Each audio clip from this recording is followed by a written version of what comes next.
Hello mga kalingap, magandang hapon po sa inyong lahat. At yan, kung bago pa lang po kayo sa aking YouTube channel, ako po si Vincent Calyada. Paki-like and share po ng vlog na to at huwag niyo pong kalimutan na mag-comment at kung tagasan po kayo ano. So, ayan mga kalingap, ngayon po ay meron pong buting sponsor, si Ninang Imelda, ay nagpadala ng pambiling bigas para ipaabot po sa mga kababayan nating naghihirap. So ayan, sobrang thank you po Ninang, dahil kahit paano po nagkaroon po ulit ako ng sponsor. Katuwang ko sa pagtulong po sa mga kababayan nating naghihirap. At yun, makakarating naman po yung bigas na yan sa mga deserve na tao na karapat dapat na tulungan. So ayan, sobrang thank you kasi ayan, kahit po ganito mahina na yung aking views, mahina ang aking channel, ay meron tayong nagiging katuwang sa pagtulong po sa mga kababayan natin.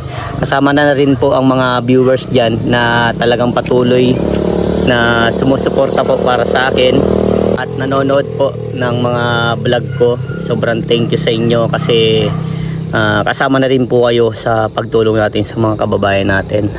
At yun, sana makarecover po ang ating channel, dahil ang adikain po ng ating channel, ang ating YouTube, ay magtulong po sa mga kababayan natin. Alam niyo naman po yan. Sana suportahan po natin mga kalingap, mga minamahal kong viewers, yung mga tunay na talagang alam niyo po na pagtulong lang talaga yung nais. So ayan mga kalingap, samahan niyo ko at bibili po tayo ng bigas. Kasama ko ang aking kaibigan. So tara po mga kalingap. Guys, ito na po guys, bili na tayo. Ayan mga kalingap, kabili na po tayo. At andito na rin ako sa aking mansyon. Alright, ang aking mansyon.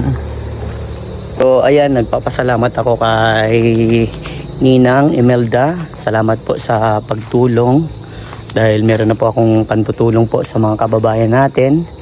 At yun, tuloy-tuloy pa rin po tayo, dahil meron pong mga taong naniniwala sa atin sa ginagawa po natin, sa pagtulong po sa mga kababayan natin. Kaya ayun, sana manumbalik ang views natin ulit ano. Pero ayan, tuloy-tuloy pa rin po tayo. Wala tayong magagawa kung hindi tayo panoorin ng iba, dahil nakafocus lang sila sa issue. Pero sa tingin ko, kung manunumbalik man yung ating views, ay tuloy-tuloy pa rin po yung pagtulong natin sa mga kababayan natin naghihirap. At gagawin pa rin po natin na magkaroon ng pabahay para sa mga kababayan natin na walang maayos na tirahan, dahil deserve nila na magkaroon ng may maayos na tirahan at magkaroon ng magandang buhay.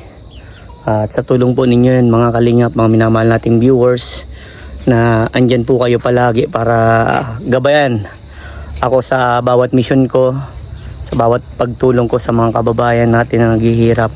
Andyan po kayo, kaya sobrang thank you.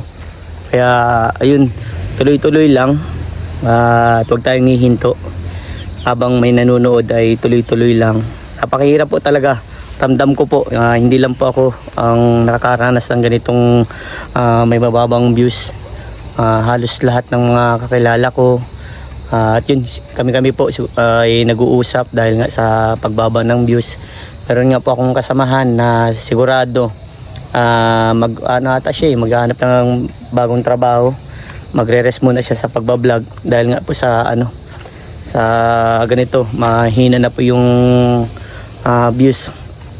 Hindi po namin alam kung bakit po, pero andun pa rin naman yung pagtulong, pero ganyan ang nangyayari, mahina yung views. Kaya wala tayong magagawa, tanging diskarte na lang kung paano makaka-recover sa magkaroon ng maayos na views. So ayan, tiwala lang talaga sa Panginoon. Ayan mga kalingap, kauwi ko lang dito kala mama. So ayan, tambay muna tayo sa kubo at medyo mapagod magbuhat, at syempre mapagod din magpara mo motor, magpara i-scout, makahanap ng mga deserving na tao na talagang need talaga ng tulong. Kaya ayun, tamang isip-isip muna po tayo kung ano po yung pinakamagandang vlog, pinakamagandang gawin natin para maka-recover yung ating bisba. So talaga po, alam nyo naman, kung mapapanood po ninyo, kung makikita nyo po ang aking YouTube channel, talagang sobrang ang hirap na, hindi na din po talaga kaya na makasurvive, pero pilit pa rin i-survive. Habang may buhay, may pag-asa, habang may mga taong naniniwala at nanonood po sa aking vlog, ay talagang dire-diretso lang po yung aking gagawin. Mag-iisip kung anong pwedeng gawin. Yun, sobrang ano lang, aminin ko na po, sobrang nakaka-stress na ganito po, mababa na ngayon yung channel namin. Hindi pa napapanoodan, hindi pa yung kumbaga hindi na po maayos yung views. Hindi po natin alam kung anong dahilan, pero ando naman yung pagtulong, ando naman yung mga magagandang content ba, ando naman yung mga tipong talagang deserve na tulungan, pero wala pa rin. Sobrang lang, nakaka-stress, pero kumbaga hindi lang po natin dinadaan sa yung mga ganun masyado, mag-isip ng masyadong ganun. Kasi syempre naniniwala ako na talagang pinagdadaanan talaga po yan ng isang content creator. Pero almost 2 years talaga sa pagganto talaga tayo, pababa po talaga yung aking YouTube channel. Sobrang nahihirapan na din talaga po, pero tuloy-tuloy pa rin. Pero kung siguro andyan pa rin yung mga yung katuwang ko talaga noon sa pagtulong ko sa mga kababayan natin. Siguro kahit mababa yung ko, tuloy-tuloy pa rin. Kasi kumbaga may kasama ka, may karamay ka sa pagtulong.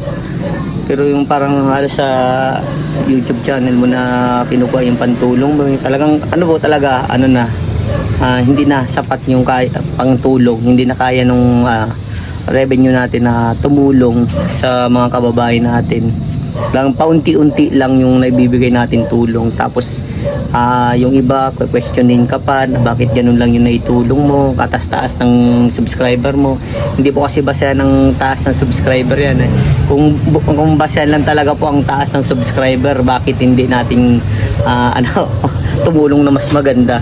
Alam niyo naman po yan guys, na kapag maganda po talaga yung revenue, matik naman yan, maganda talaga din yung pagtutulong natin sa mga kababayan natin. At kung talagang subscribers ko po kayo, mapapanood nyo po dyan yung mga old videos ko na talagang mas mabibilib kayo sa ginawa ng isang Vincent Calyada at bakit tinatawagin na masipag na scouter. Kaya ayun lang, nakakalungkot lang na hanggang sa ngayon hindi na tayo halos sinusuportahan ng ibang mga naka-subscribe dyan. Hindi ko po alam kung bakit, pero ayan, ang pinaka the best decision ko na lang talaga ay makipag sabayan sa iba, na kahit bihira ako makapag-upload, sabayan ng sabay lang. Kasi yung pinakamaganda talaga yung huwag susuko, di ba? Ang salitang pagod kasi nasa isip lang, at dapat hindi ma-stress talaga.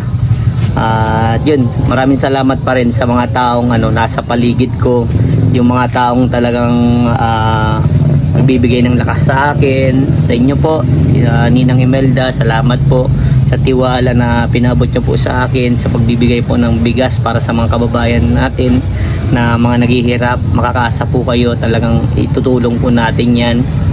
At yun, sa may mga gusto pa pong sumuporta sa aking adhikain sa pagtulong po sa ating mga kababayan naghihirap, message nyo po akin sa aking Facebook page, Vincent Calyada.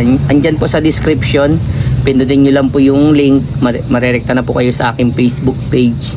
At yun, nagpapasalamat akong muli sa mga taong na andyan, nanonood lagi ng aking vlog.